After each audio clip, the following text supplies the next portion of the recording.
নমস্কাৰ বন্ধু বান্ধৱীসকল, স্বাগতম জনাইছোঁ জব নিউজ আছামৰ নতুন ভিডিঅ'লৈ।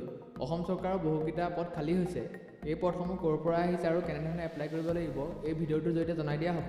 সেয়েহে ভিডিঅ'টো শেষলৈকে চাব আৰু যদিহে চেনেলটো ছাবস্ক্ৰাইব কৰা নাই চেনেলটো ছাবস্ক্ৰাইব কৰি ল'ব এনেকুৱা ধৰণৰ বাতৰিসমূহ পাই থাকিবলৈ।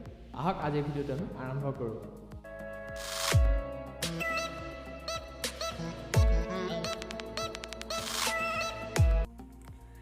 ডাইৰেক্টৰ অফ ছেকেণ্ডেৰী এডুকেশ্যন ফালৰ পৰা মুঠ 133টা গ্ৰেড 3 জুনিয়ৰ এছিষ্টেণ্ট আৰু ষ্টেটিষ্টিকেল এছিষ্টেণ্টৰ পদ খালী হৈছে। সেই পদসমূহ আপোনালোকে কেনেদৰে আবেদন কৰিব আৰু কিমানটা পদ আছে, লগতে কেটেগৰী ৱাইজ কিমানকৈ ভাগ কৰিছে মই সবিশেষ জনাই দিম। প্ৰথমটো হৈছে যে জুনিয়ৰ এছিষ্টেণ্ট হেড অফিচ, তাত মুঠ পদৰ সংখ্যা আছে 20টা, আনৰিজাৰ্ভৰ কাৰণে আছে 4টা আৰু তেনেকৈ কেটেগৰী ৱাইজ ভাগ কৰি দিয়া আছে। আপোনালোকে চাই ল'ব, স্ক্ৰীণত দেখিবই। এডুকেশ্যন কোৱালিফিকেশ্যন লাগিব আপোনালোকে গ্ৰেজুৱেট হ'ব লাগিব আৰু আপোনালোকৰ 6 মাহৰ এখন কম্পিউটাৰ চাৰ্টিফিকেট লাগিব। আপোনালোকে সেইখিনি আপোনালোকৰ কোৱালিফিকেশ্যন থাকিলে আপুনি এই পদটোৰ পৰা এপ্লাই কৰিব পাৰিব।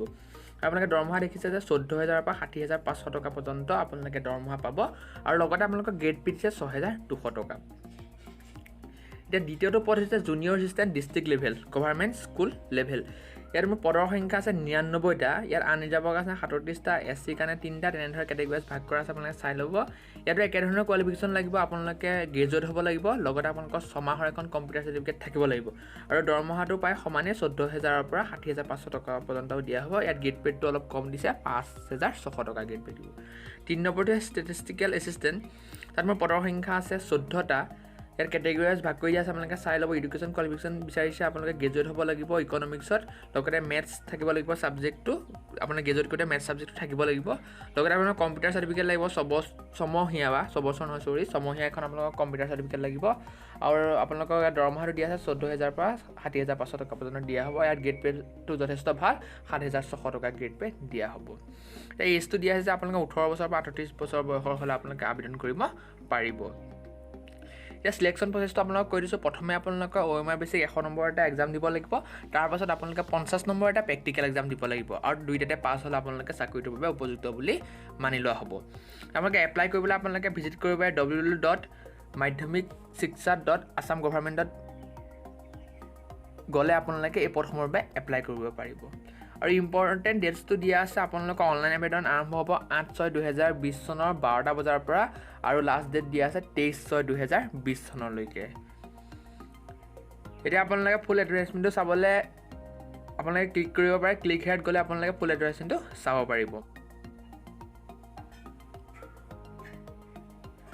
দ্বিতীয়টো হৈছে যে অসম সচিবালয়ৰ ফালৰ পৰা মুঠ 11টা পদৰ বাবে আবেদন কৰিব পাৰিব আপোনালোকে। তাত কিছুমান পদ আহিছে, সেইবোৰ হৈছে লাইব্ৰেৰিয়ান, ষ্টেন'গ্ৰাফাৰ, ৰিপৰ্টাৰ, তেনেধৰণৰ পদসমূহ আছে। আপোনালোকে চাই ল'ব। আণ্ডাৰ ছেক্ৰেটাৰী, ইয়াত মুঠ পদৰ সংখ্যা আছে 1টা। আপোনালোকে ইয়াত গোটেইখিনি ইয়াত দি থৈ আছে, আপোনালোকে চাই ল'ব পাৰিব। ইয়াত মুঠ পদৰ সংখ্যা আছে 11টা।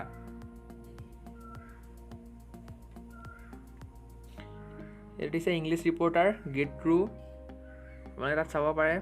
এডুকেশ্যন কোৱালিফিকেশ্যন দেখিছে, আপোনালোকে গ্ৰেজুৱেট হ'ব লাগিব, ইংলিছত মেজৰ থকা হ'ব লাগিব। ষ্টেন'গ্ৰাফাৰ, তেনেধৰণে পদসমূহ ভাগ কৰি দিয়া আছে। 8 নম্বৰ দিছে এছিষ্টেণ্ট লাইব্ৰেৰিয়ান, মোৰ পদৰ সংখ্যা আছে 1টা। দ্বিতীয়টো পদৰ বাবে আপোনালোকে অফলাইনভাৱে আবেদন কৰিব লাগিব আৰু লাষ্ট ডেট দিয়া আছে 20/6/2020 চন। আপোনালোকে ফুল এডভাৰটাইজমেণ্টটো চাবলৈ ক্লিক হেয়াৰত গ'লে ফুল এডভাৰটাইজমেণ্টটো চাব পাৰিব। আজিলৈ ভিডিঅ'টো ইমানেই বন্ধু বান্ধৱীসকল, ধন্যবাদ।